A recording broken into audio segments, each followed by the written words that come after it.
the secret is in the labor. It's not Mm, in the ingredients.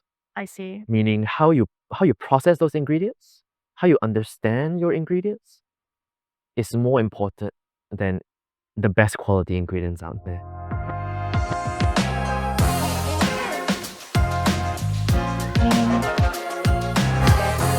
Hello and welcome to another episode of Innovate Sarawak Stories, brought to you exclusively by 𝗕𝗽𝗀 Digital Village in partnership with 𝗦𝗁𝗿𝗄. I'm Afifah, your host, and today we're diving into the world of bubbling brews. You probably heard about the buzz of this latest delicious and healthy drinks in town.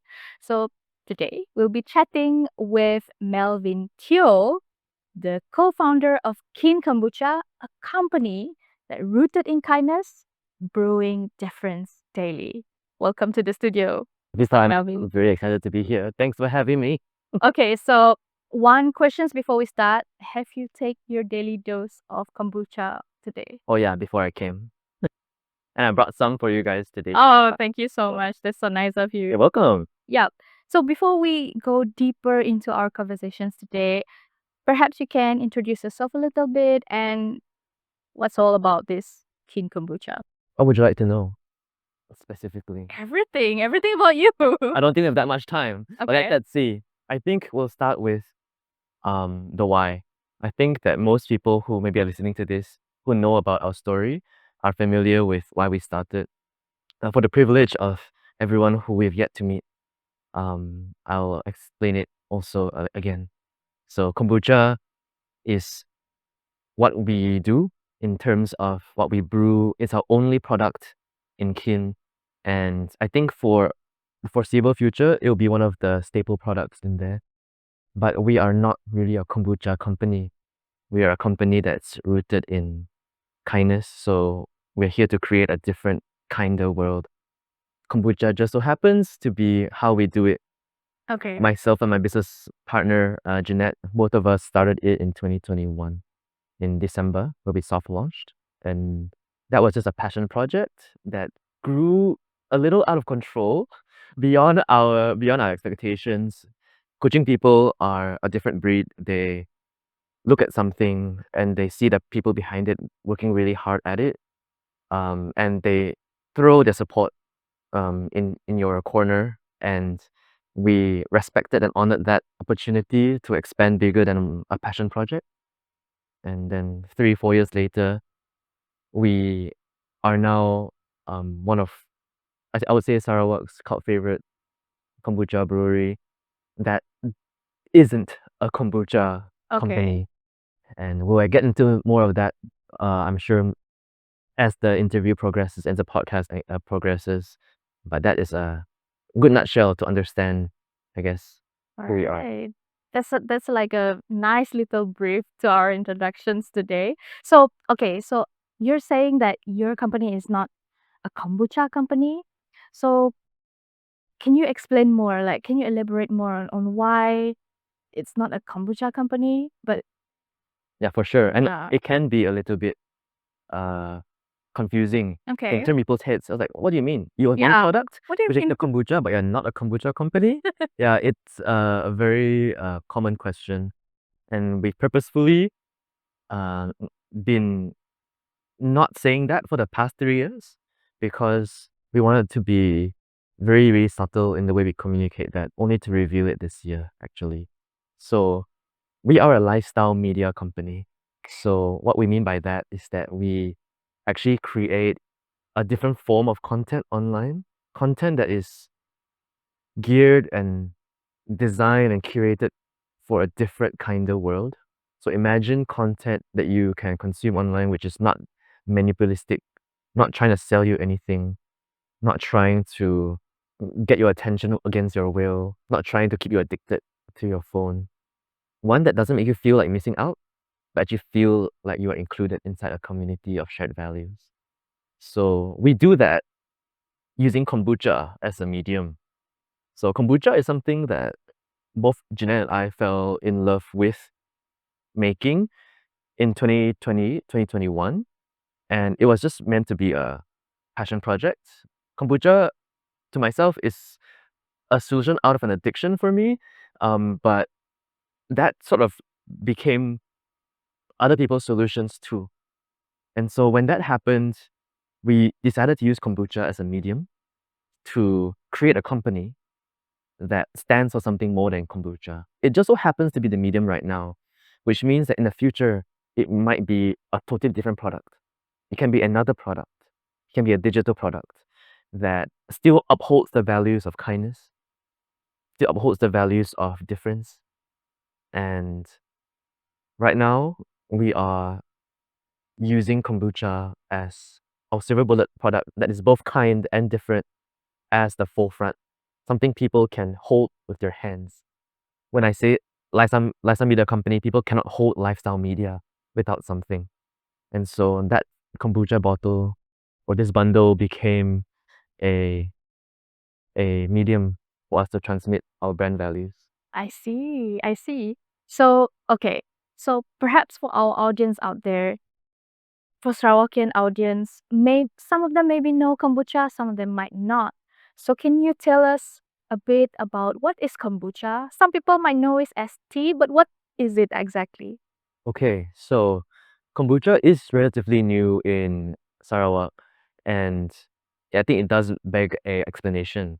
So while our brothers and sisters in West Malaysia and in different parts of the world, they already know what kombucha is, it's still quite niche in Sarawak. So kombucha is like we said, it's a tea, but more than that, it's a tea that has gone through a magical process of fermentation. Okay. And fermentation is a process of which you take a natural ingredient. It could be tea, it could be milk, it could be soybean, it could be any different kinds of things. Even coffee goes through fermentation. And it goes through a fermentation, usually a process of where water is involved, where oxygen is involved, and a kind of strain of bacteria or culture is involved. What happens when water, air, and bacteria meet?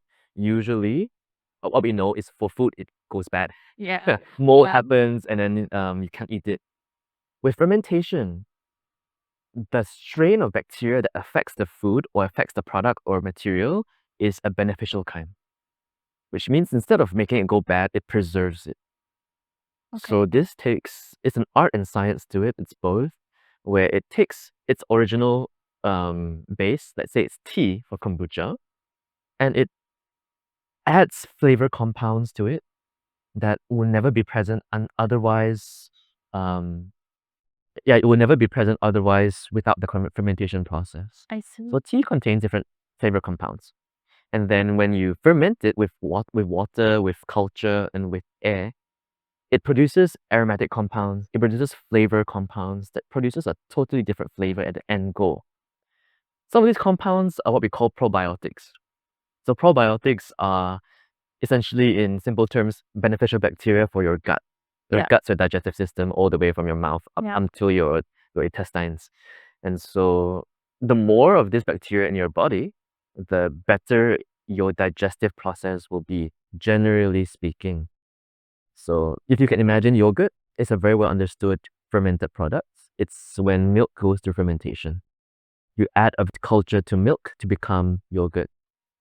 For kimchi, it has its own natural fermentation going on. So kimchi is fermented cabbage. Okay. Miso is fermented soybean. Soybean, yeah. Yeah, and sauerkraut is actually fermented vegetables as well. Oh, So all of these are in the same category. And kombucha is just part of that ecosystem of fermented products.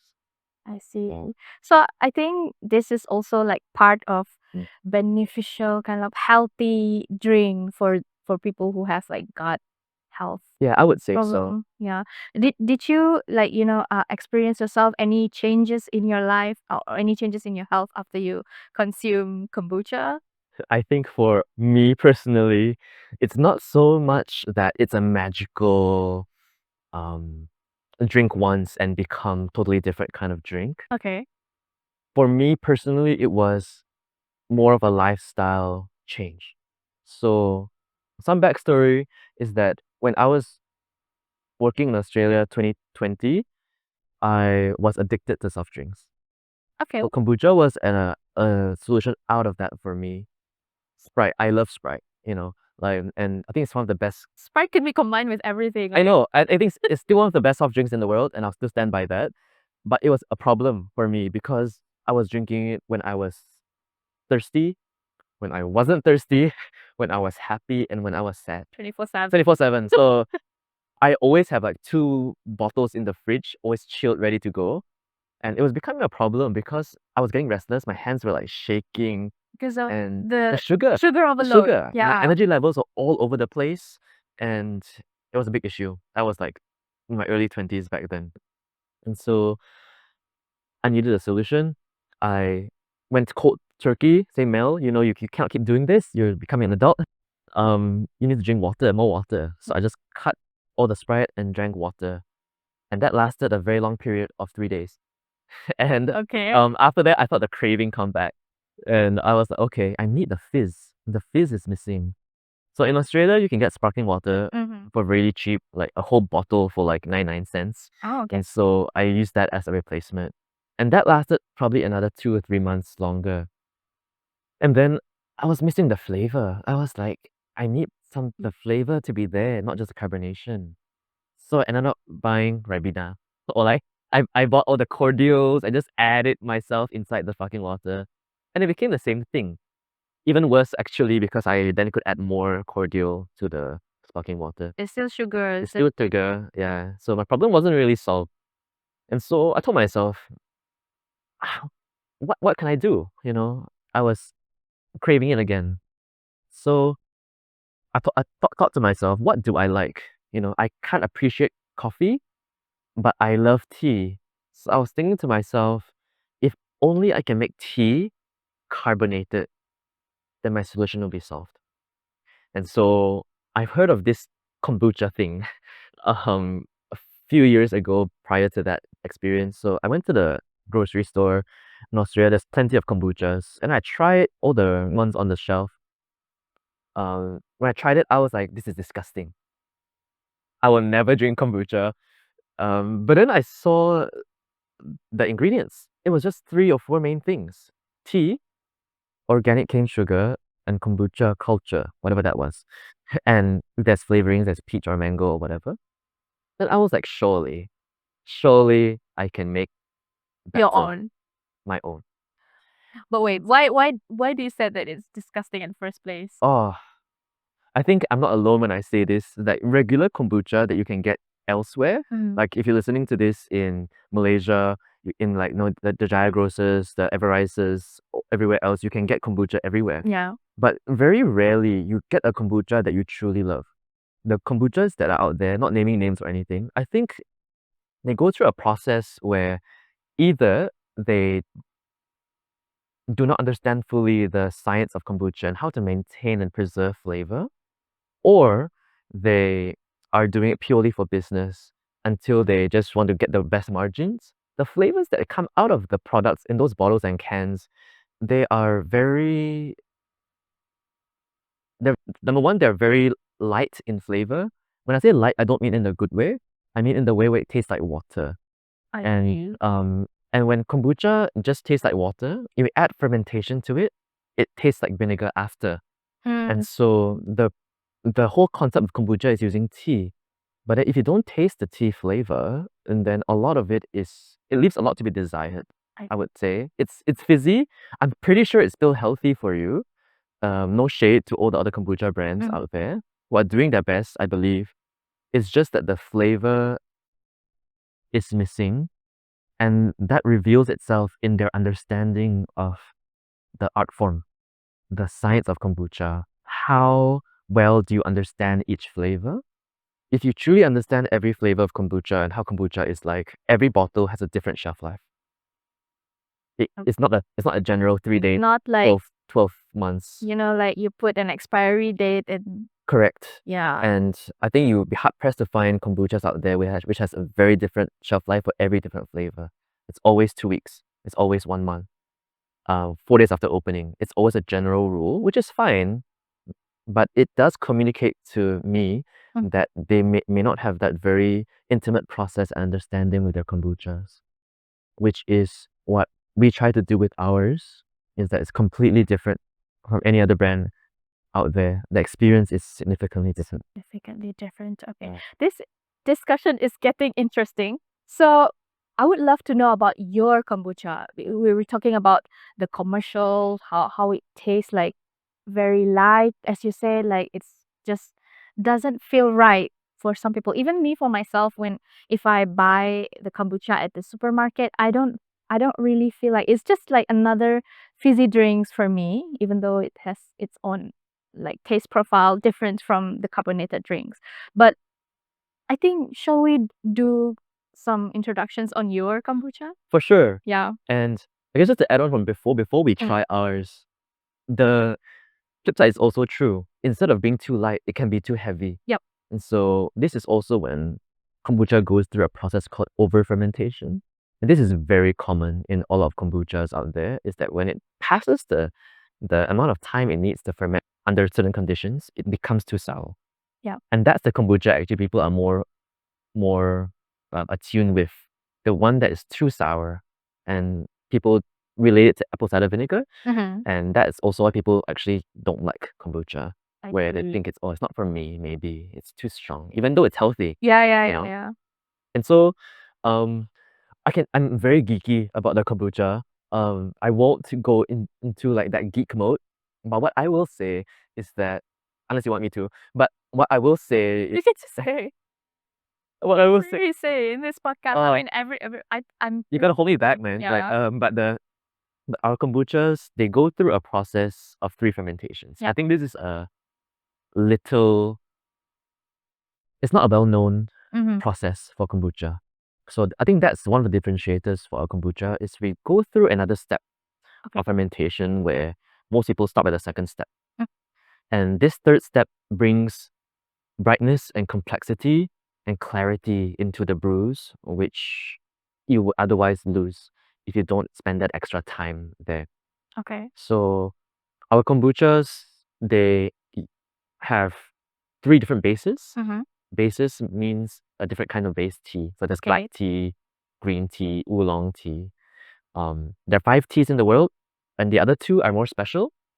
They're white teas and dark teas. So we're doing experiments on these 2, but for today, I'll focus on these 3. Okay. So these 3 teas form flavor bases for our flavors that we have. Each black tea range has about 3 to 5 flavors. The green tea has around 3 to 4. The oolong maybe 3. And the black tea is generally more robust and more strong, more higher in caffeine flavors. And the green tea is its sister, which means that it has a more delicate, light kind of flavor profile using green tea. And the oolong tea is somewhere in between. It exists as in between black and green in terms of strength, but it highlights classic oriental flavors. I see. And so understanding that will be really helpful when we try some later. Yeah. Our kombuchas, every bottle takes about a month minimum to ferment. fully. From the start of the process until when you open it today, it will be a month at the very minimum. Maybe some will take a month and a half, some maybe even longer.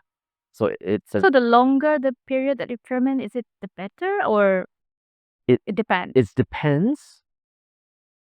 For our purposes, one of the reasons why we also say that the people don't really understand the science of it is because as a business, people want to make things fast. And that normally means higher profit, higher turnover, flow, all that kind of things. And people who are in kombucha businesses know this. And so they try their best to speed it up so they can get the bottles ready as fast as possible. Yeah. What they miss out is that the longer you ferment it, under certain conditions, the better it will taste. Okay. Yeah, I'm not saying you should leave it out forever, but I'm saying that under certain controlled environments, the longer you stretch the fermentation, the more flavor is being built really in layers underneath it. So we try to extend it as long as possible without it getting sour, but it continuing to create flavor compounds. I see. And that takes the intimate understanding with kombucha to do. I see. Yeah. Okay. Yeah. So what flavors do you bring in today? Today we have 3. we have the raw jasmine flavor, one of our favorites in the green tea range.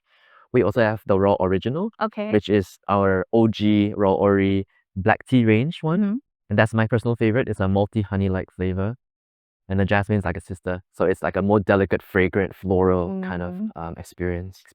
Yeah. And I brought one special one, which is the Earl Grey and Lavender. And that one is made in collaboration with one of our partner locations in Kuching. I see. And it's a powerfully floral balance between Earl Grey tea, which is bergamot, citrus notes, and lavender, which is this very fragrant, almost perfume-like fragrance, purple flower. I see. We balance that both to make it not too perfumey, but in essence a very delicate, refined brew.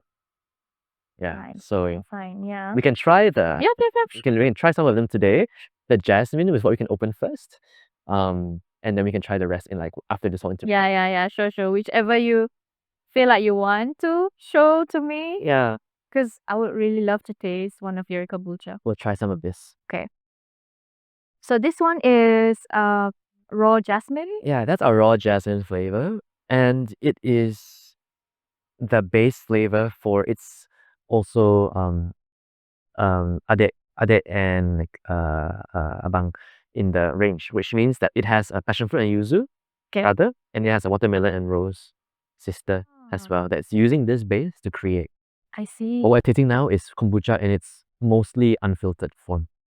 Yeah, and it's like unadulterated. Okay. Not unfiltered, unflavored, I would say. Okay. It's in its, Oh, so this is like raw, very raw. I would say it's raw. Yeah. Okay. If you enjoy this in this form, then its counterparts, the passion fruit and yuzu, the watermelon and rose, the pandan and aloe vera, will add on to this base. I see. Yeah. Okay. So give it a try. Let's try. It's a little bit fizzy because it's naturally fermented. So as you can see, I'm not sure if your camera can see, but all the gas that's being produced here is all naturally formed. So some kombuchas out there, they pump in gas. But ours, we develop a very intimate relationship with it. So we understand the amount of components in there that causes the carbonation. We add just enough to create a very enjoyable experience for the end user lah. So every bottle here is naturally carbonated. And so whenever we open a bottle, whenever we train our partner locations, we always tell them, don't shake it, or else it will be a very fun experience. When you open it, Yeah, it's going to be like a... It'll be an interesting experience. And when you open it as well, you have to be ready to close at any time because you don't know what happens before that. Maybe someone shook it before it gave it to you. And whether or not it's cold also matters.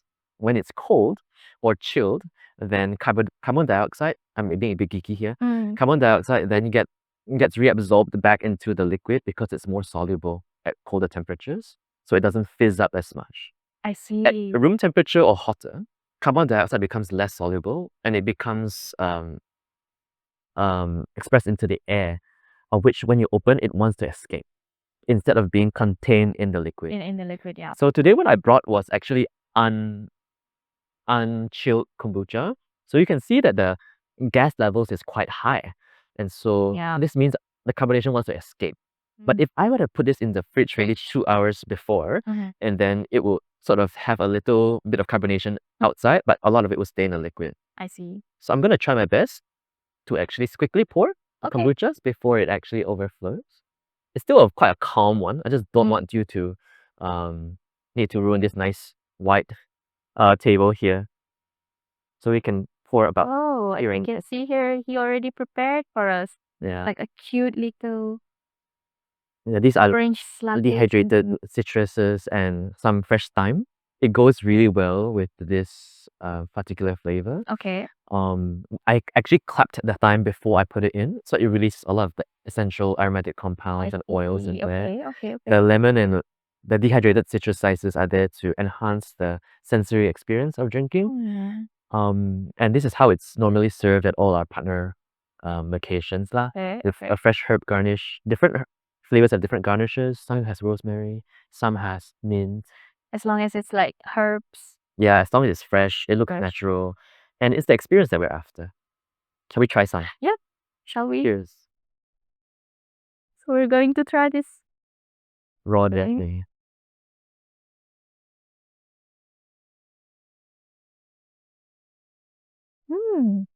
Okay. Yeah, so it's light. Yeah, I really like this one because it's not too fizzy. Mm. It's just nice. Yeah. And that's a very good thing that you mentioned, because the fizziness is very different from regular kombuchas out there that are force carbonated. What I mean by force carbonated is that carbon dioxide is added back into the liquid via a pump. And this carbonation that's actually produced actually is a lot harsher, a lot more prickly. Yeah. Like if you know Sprite, and I love Sprite, so there's no shade to Sprite. If you know Sprite or Coca-Cola, when you drink it, not a lot of you don't feel the water going down. You feel the gas sort of like stays in your mouth and in the neck before it goes down. And it's almost painful. Some people like this. It is painful. Some people like this. I don't really like I'm not a giant fan. Yeah. So when you carbonate it naturally, what happens is that it's much softer. It's a lot more smooth down the throat. It's a lot more nice in the mouthfeel. And it's not too much, it's not too little if you understand the science. The bubbles are much smaller, and the experience doesn't hurt the throat. Okay. So it's a very calm thing. I see. Yeah. All right.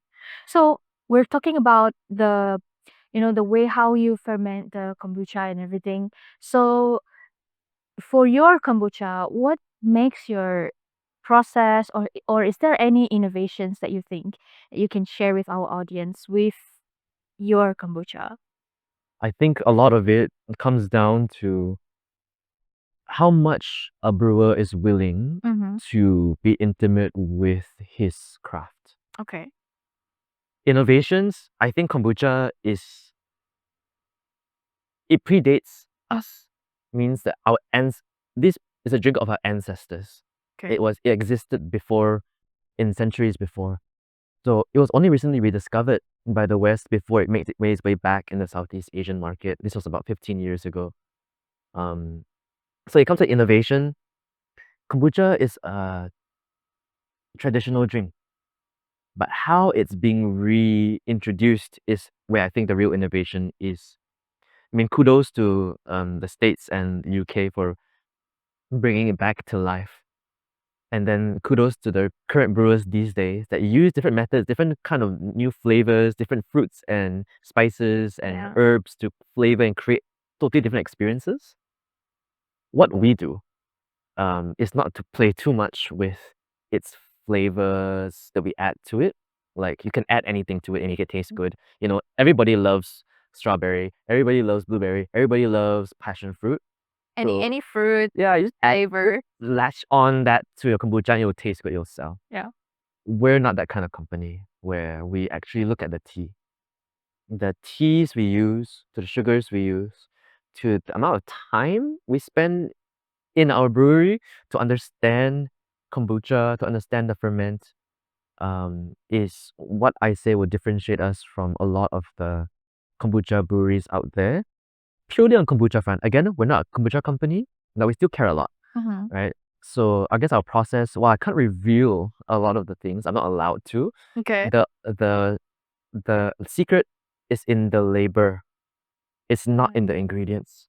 I see. Meaning how you process those ingredients, how you understand your ingredients is more important than the best quality ingredients out there. Okay. Yeah. You can take something really good and you can ruin it. Or you can take something really normal and make it something amazing. I see. What we do is we take something amazing and we make it even more amazing. Yeah. Innovation-wise, there's no technology we use that isn't already known. There are kombucha breweries out there that are much bigger than us with much more sophisticated equipment that can produce kombuchas at a mass scale and can know down to the 0.1 precision of certain things. We can get that, and we do have some of that, but that's not what we rely on. Yeah, we rely on our gut. No pun intended, but how we make decisions is very gut forward. We lead with what we think, what we feel, and a mixture of both sometimes. I see. I see. Okay. So yeah, so from the business perspective, so perhaps you're saying that this is not really like a hard kind of business, but if we're talking about from the business perspective, right? Do you think in Sarawak itself you have a difficulty to source all your ingredients? Oh yeah, I think I, I think I mean for every business person, the supply chain is yeah. like an issue. I think you definitely made a lot of business owners hearing this relate. I can relate. And yes, definitely being in Sarawak, while we have our own supply of our own natural ingredients, which we try to use a lot of, the reality of the matter is that a lot of the things are not from Sarawak. And so we have to source it from externally from the West or different countries even. Oh, the We- West? Yeah, You mean as in West Malaysia, oh, but also the West, like as in the Western world, yeah.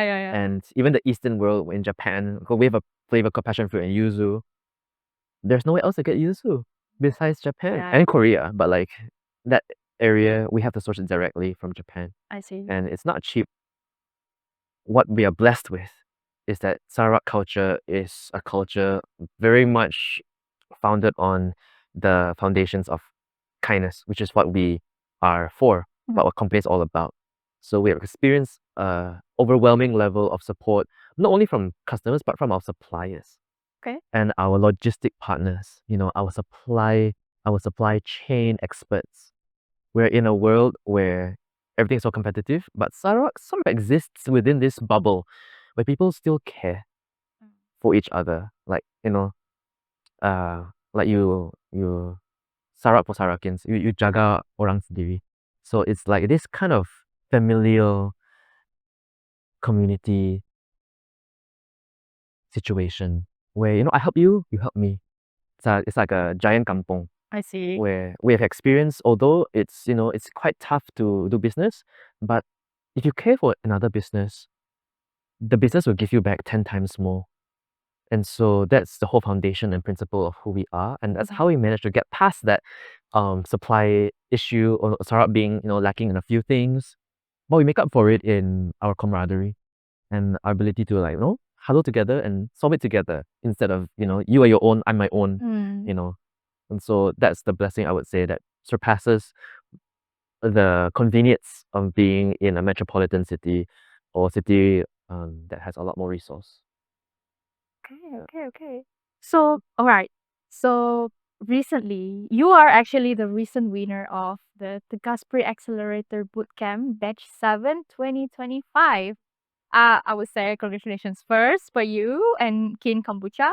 So, what was the most impactful or helpful lessons that you learned from this program? I think I'm very grateful to the 𝗕𝗽𝗄 team and Growth Charger for organizing all of this, 𝗦𝗁�switch, and also the organizers that are unseen, the videographers that managed to capture moments.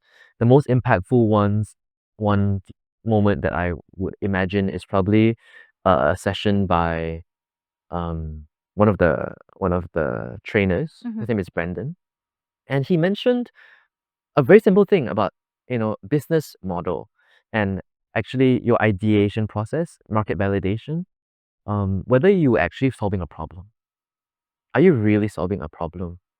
And I think he broke it down into 3 different parts on like what people desire, your ability to produce or to uh fulfill that desire, and also is it scalable? Is the business valid? And so all these questions were very simple questions, but they are questions that I haven't revisited in a while. So I started in 2021, but these questions only get revisited maybe at most once a year, if not less. So when that particular session came about, it made me as like a 3-4 year business owner think back, hey, am I really solving a problem? What am I really here for? Is this business short sendiri? Or is it something that has impact more than just kombucha? Yeah. And it's very easy for a business owner to get bogged down with operations. So a lot of the time, I'm just doing kombucha stuff. But if I think about it, I peel it back. We're not a kombucha company, but I'm spending a lot of my time doing kombucha. There is a little disconnect there that I managed to reconnect back thanks to Brendan's help. And also all the other mentors and all the other trainers also did the same thing. They added bits and pieces to probably what I was lacking in understanding. So being able to pitch my idea in the finals was really a practice ground again for me to get intimate again with my business, I see. for me to understand it to that degree of familiarity that I can then tell people about it with utmost clarity, extreme precision. And I think I got that out of this particular cohort. And also the network that I Yeah. managed to be a part of. I'm so privileged. Get people from UTS, get people who are doing glamping businesses, entrepreneurs that are possibly gonna revolutionize the area of healthcare, Yeah. fish feed, and even local brands out there who are doing amazing products already, the bitter gourd chips, amazing stuff. So very privileged. Yeah, that's what you get from the Gasper Accelerator Bootcamp. I'm pretty sure that you've learned a lot from the mentors and the trainings that you have in the program itself. So talking about, because you've said that you have reconnected the dots in your business. So what probably your next move for Kin Kombucha? Definitely scale. Mm-hmm. So part of being a brewery for the people, which is what we are here for, our ethos, and our vision to create a different kind of world, we need to be able to get it to everyone. Mm-hmm. And so we have supply chains already established to Cebu, Bintulu, Miri, and a home base in Kuching. But our vision is to be the preferred kombucha provider in Southeast Asia and Australia, because that's where Australia. yeah. I'll add Australia in for those who are listening back in my second home in Tassie, that I will go back and give back to the community, because that's where I learned the art of kombucha. The art of kombucha. That's where my first customers were. And so the Kin Kombucha yes, yeah, from Australia. yes. So yeah, I mean, I'm glad to hear that a Sarawakian has a big visions beyond the Sarawak borders. Not only, like market your kombucha in Sarawak, try to introduce kombucha, these healthy drinks to a lot more people here, but also to give back to the community that you've worked with. That's what we're here for. We're here for the people. Yeah. So there's a saying that if you are lonely at the top, you got there wrong. Mm-hmm. And so the whole idea of the business is not for us to just succeed alone, not for us to enjoy alone. Mm-hmm. There's whole concepts behind the ideation of the design of Kin, from business model to its own group of directors that are all aimed to give back. So I hope I can share that at some point in the future. Okay. Yeah, some good news, and maybe you can be a part of it too. Sure, who knows? Yeah, well, who knows? Who knows, right? So, okay. You know, as the CEO, we're towards the end of the session already. So, looking back, what one problem that you passionate about solving outside of making kombucha, or is there any like personal um favorites or hobbies or interests that you have?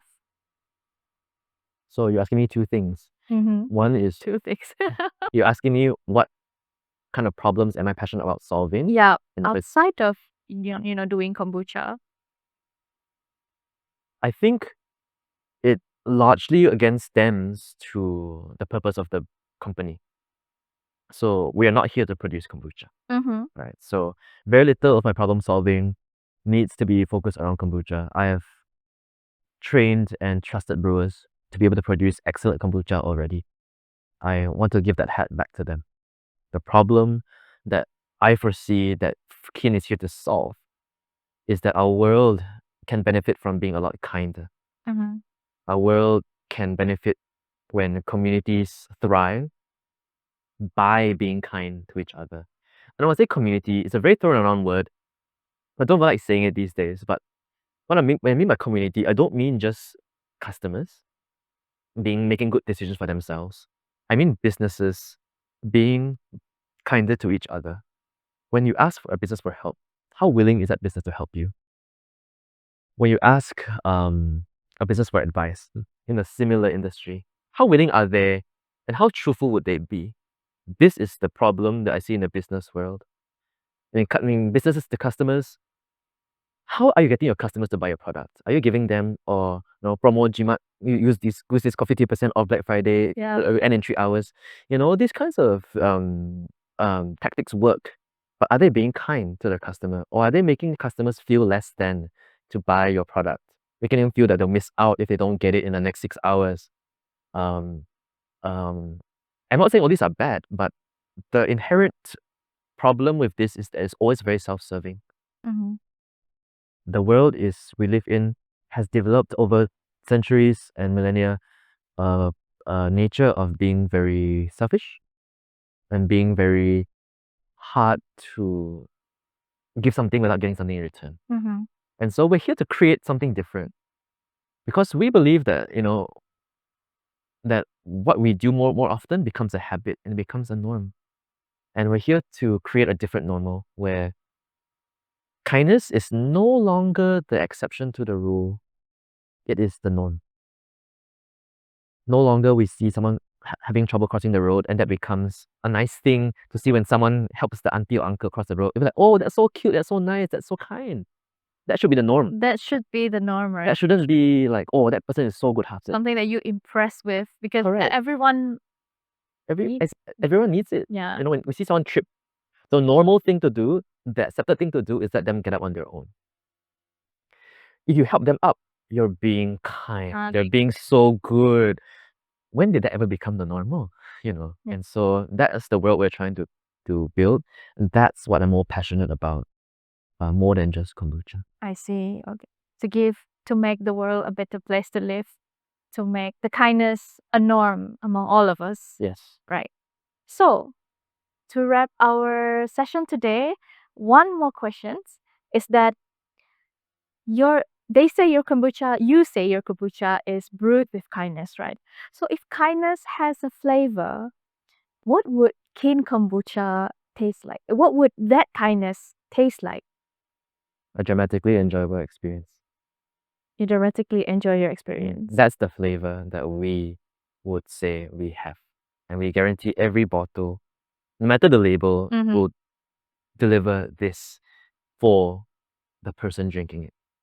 A dramatically enjoyable experience is what we feel is the kindest thing you can offer to anyone who exchanges their hard-earned money, hard-earned time for a product that is designed to help your gut, the community, the environment with every bottle, fiercely guilt-free.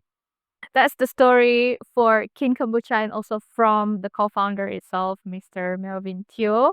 So as we wrap up today for this episode, I would like to extend a huge thank you to Melvin for sharing the story of Kin Kombucha, the story of kindness, the story of how we can actually give back to the community with what we learn, what we, with our passion. So it's truly inspiring to listen to your story and to build on the principle of kindness that, from there you can grow a business while staying true to its core value. So for those who are interested in 𝗬𝗬𝘀 program, like the one that Melvin joined, 𝗬𝗬𝘀 Pre-Accelerator Bootcamp, you can head on to 𝗬𝗬𝘀's social media. They're on Facebook and Instagram. Just search 𝗬𝗬𝘀 Digital Village and Innovation Hub. So once again, thank you so much, Melvin. You're most welcome, Afifa. So for the audience out there, stay tuned. Until next time, keep innovating. Bye-bye.